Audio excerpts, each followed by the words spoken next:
பிரமிடுகள் என்பது பண்டைய எகிப்தின் அற்புதமான கட்டிடக்கலை சின்னங்களாகும். இவை கிமு 2600 முதல் 2500 ஆண்டுகளுக்குள் குறிப்பாக பழைய இராச்சிய காலத்தில் கட்டப்பட்டன. மிக பிரசித்தமான கீசா பிரமிடுகள் ஆகும். இதில் பெரிய பிரமிடம் கிரேட் பிரமிட் ஆஃப் கீசா பரோவாகிய கூஃபு ஆல் கிமு 2580 முதல் 2560 காலத்தில் கட்டப்பட்டது.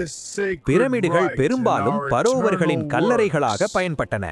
அவை மாபெரும் கற்கள் கொண்டு துல்லியமாக கட்டப்பட்டு ஆயிரக்கணக்கான தொழிலாளர்களின் உழைப்பால் உருவாக்கப்பட்டன. அந்த காலத்தில் இயந்திரங்கள் இல்லாமல் இப்படிப்பட்ட பெரும் கட்டிடங்களை உருவாக்கியது மனிதர்களின் திறமைக்கு ஒரு சான்றாகும்.